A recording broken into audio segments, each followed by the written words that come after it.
Hi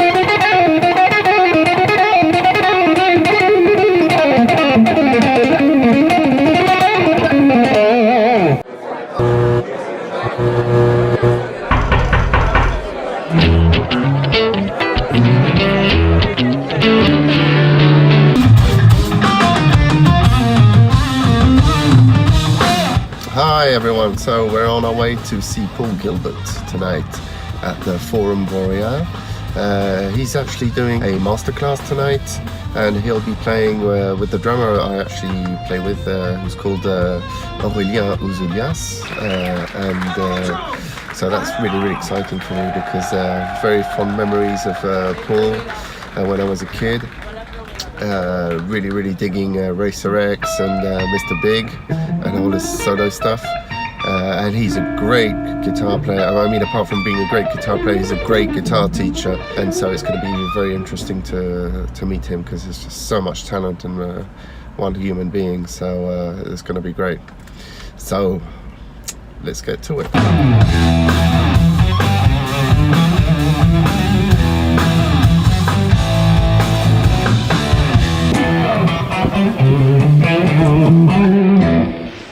Hi. Hello, what's happening? Yeah, hello, cool. Hello. Merci. Such an honor to meet you, Paul. I mean, I've been admiring your work since I was a kid, teenager nice. And stuff. How have you evolved as a musician since Racer X, Mr. Big, and your solo stuff? Wow, well, that's a long time. It's decades and decades. First of all, I'm just happy to be alive. I've survived for decades and decades. I'm still here and breathing air and walking on 2 feet, and of course playing guitar. As far as evolution goes, let's see. I've learned a lot of chords. I think I don't want piano players to have all the fun. You know, the piano players are usually better at chords than guitar players. They probably always will be, but I want to get a little bit of what they do. And so the chords that I learned from as a kid were like the Ramones chords. I knew how to play Rockaway Beach, and those are great guitar chords, and I think all the keyboard players wish they could do that. But the keyboard players have like Elton John and Billy Joel and those kind of people. And don't go changing, trying to please me. It's often mellower because it kind of has to be, or you can't hear the details. But I did a lot of exploring in that area. I was really into. Well, I grew up in the '70s when all those. Elton John and Billy Joel and the Carpenters and Todd Rundgren, Queen, of course. I mean, Freddie Mercury just wrote amazing tunes on piano, and so I try to learn.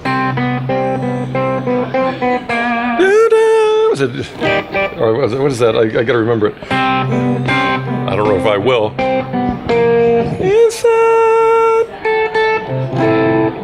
That's the thing. It's I got to remember these. Anyway, that's what I try to do, whether I succeed or not.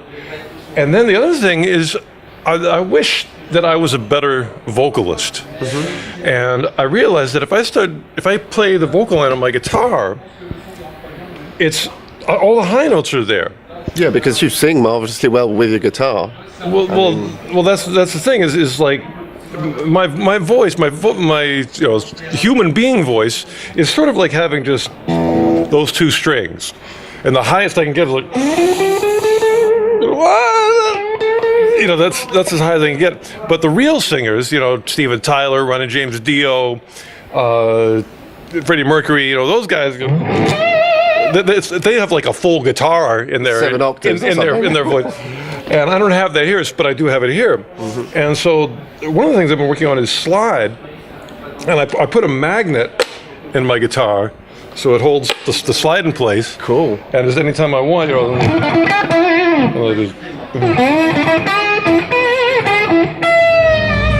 and suddenly I can get that going. Does that come standard with all your signature guitars? No, this is a brand new invention I just came up with. Wow. But I'm going to tell them, and maybe they'll start making it. But the funny thing about the slide is, most guitars come with a whammy bar. And of course, there are people who are great whammy bar artists, but in general, you don't need a lot of practice to use a whammy bar. You just sort of grab it and go, and it works. But a slide, you need to spend some time, becoming a slide player. It's not, you can't just, and then you got to figure out really how to play horizontally. Because most guitar players, there's 6 strings, so you play across, and it's sort of one spot. But with slide, it's more up and down. It'd be.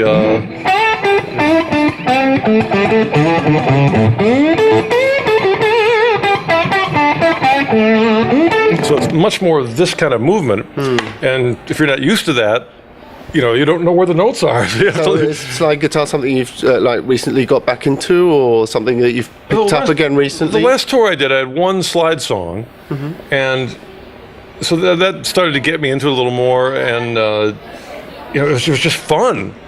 Well, the other thing, I discovered that for me, this is the best finger. I just have a better time with the best slide players, like Johnny Winter, he uses the third, and there's other guys who use the pinky, but I like the second finger. And I started doing like Janis Joplin, Mercedes-Benz, the oh Lord, won't you buy me? And I would,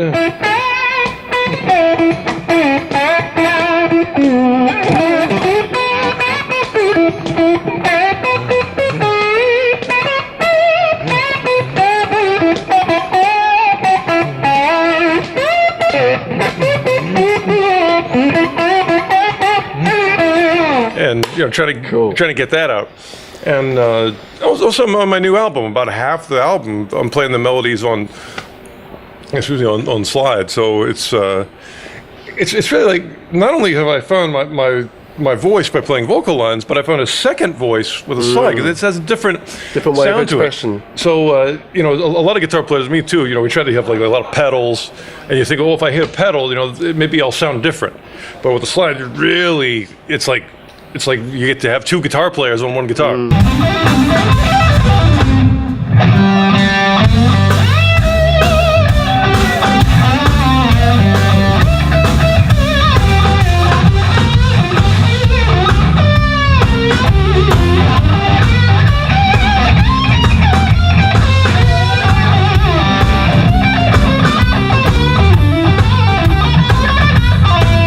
To me, like a good example of learning a vocal line would be like Blackbird. And Blackbird singing the dead of night, and that last line McCartney does, because into the line of the dark black night. That's such a cool.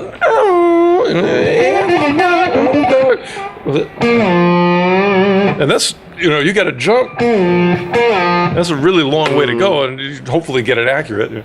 And how do you actually come about composing? That's what really interests me, meeting great musicians like you are, is how do you, is it always different?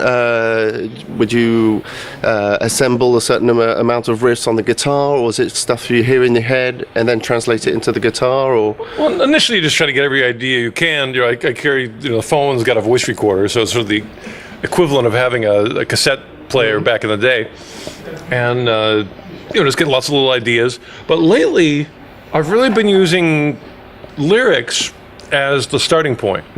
And the first single in my new album, which we will play tonight, is called "Having It," and it's an instrumental, but I wrote it as a vocal song, and then I played the part on guitar. So the line is like, "Having it, don't make me stop wanting it.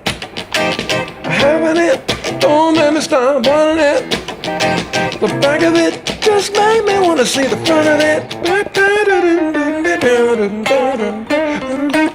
Having it, don't make me stop wanting it. Having it." And so, I'm doing sort of a guitar.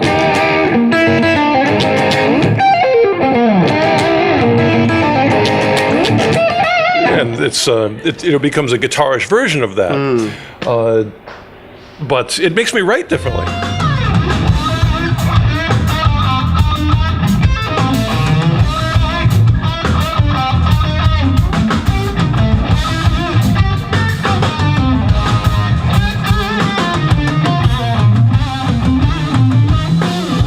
And so, I mean, another aspect of you that I admire is that not only are you obviously a good musician, but also a really good guitar teacher. And I've been watching all your instructional videos. I mean, how do you get a kick out of that, and how did you come about wanting to be able to teach and transmit? Well, people used to just, and from really early on, like when I used to play in clubs when I was a teenager, I'd get off stage and people would come up, man, do you give lessons? It was just always, I had this like magnet for people wanted me to teach them, and I never really set out to do it. But, when you're a kid, I mean, even now, I still want to pay rent. And so when I was a student, it was a great way to make some extra money. I could buy more amps because I would give lessons. And the way I teach has really changed over the years because I've been able to see what works, and I just understand more about teaching, and more about what people need. And the nice thing now is I have an online guitar school with a company called ArtistWorks, and I do like 1,000 videos a year. Wow! I recorded 2 this morning, and when I go back to the hotel, I'll do something. It's a constant battle to keep up because the students send in a video, and I watch it, and then I make them a reply. So it's not just random ideas. These are lessons for people, and then those get put on the site, and everybody can watch every lesson. So it's all in the archives there, and it's taught me so much about like technique, but not the kind of technique that people normally think. Okay, you pick fast, and that's the technique. It's things like how to hold the guitar. People hold the guitar really differently from each other, and I've become very opinionated about what I think is right for rock guitar. And it's different than classical. A lot of people have this sort of classical, it's between the legs, foot up on a stool and the thumb behind the neck. And if you want to play classical, that'll work. But if you want to go, have like strong, that's thumb over. You're not going to get the. You get like the shaky, nervous, out of tune vibrato, but you put your thumb over. And you can also mute, so you can like bang away. It's so much fun to hit it. And so much of that's really the biggest challenge with rock guitar is it's a fire-breathing monster, and you've got to control that as you're banging away and just get one.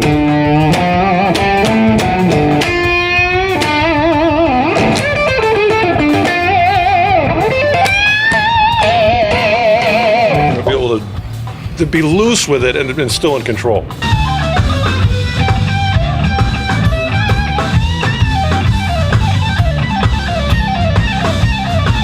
What's the secret of playing fast? Well, there's 2 parts of playing fast. One is playing fast. The other is playing fast and having it sound good.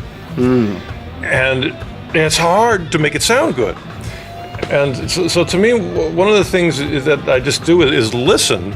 And if it sounds crappy, then chances are that's not going to work, and I have to try something else. Yeah. And if I had any advantage in my whole life, it was that I could hear crappy pretty easily, and in myself and in like the local players that I grew up with, and it kept me slow for a long time because I'd hear other guys that were much faster than me, but it'd be like, well, they're fast, but it's not really, it doesn't sound good, and I could tell that they were just sort of going like as fast as they could, and then hoping that that the hands would go together, and they didn't. And so basically, the 2 ways to learn not only fast playing but learn anything, from the top down or the bottom up. And what I mean by that, top down is like you learn somebody else's lick that's already finished and they can do it, and so it's this fully formed thing up here, and you go like, okay, I'm going to figure out what that is, and I'm going to take this perfect thing, and I'm going to try to like get it and build this, build it myself. Or you can take something that is like small, but you can do it yourself, not from somebody else, but you can do it. And then you start to develop that, come up with variations, and that's almost guaranteed to work because it's built on something you can do. Whereas if you're trying to build something that someone else can do, maybe they have different habits and a different physiology and different hand size, and it's. I mean, it might work. It's possible. It's worth trying. But there's also, I'd say, 85% chance it's always going to work for that guy. It's not going to work for you. And to me, that's why, like, all the fast guitar players that I grew up listening to, none of them sound like each other. You know, when Yngwie plays fast, it's really different than when Gary Moore plays fast, and that's different than when Alvin Lee plays fast, and different than when Uli Roth plays. They all have their own way of doing it, which is really cool. And then to me, they're all bottom-up guys. They weren't like instructional video. I mean, in a way, I'm like the cause of a lot of bad playing, because people go like, okay, well, this is how Paul does it, and if I just metronome it long enough, and it's like, no, that's it might work. But chances are, the thing that you can depend on is you find one lick that works for you, and then you start to build that. Cool. And that's what I had, like, one Tony Iommi lick that worked for me, which was that.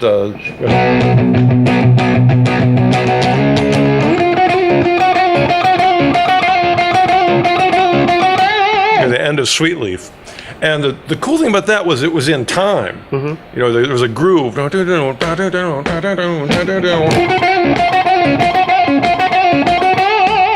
And then that could morph into, and then that could morph into,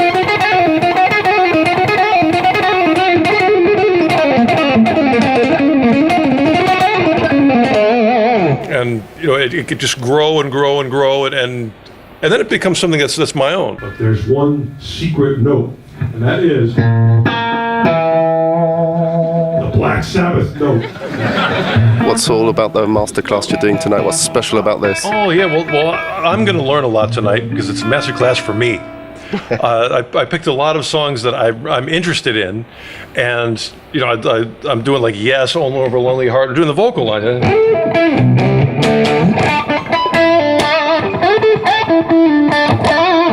You know, and learning that is I get so much out of it, and then I share what I learned with the audience, and you know, I show them technical stuff, you know, that they probably wouldn't get from, you know, a normal instructional video, you know, stuff like, you know, weird wrist and shoulder things that are kind of magic, and we play with the, you know, local rhythm section, and it's so it's a nice balance of live performed music and me showing what I did in the song to make the song work. And I take my Beethoven phrase, da da da da da da da da, and I put it in blues, like.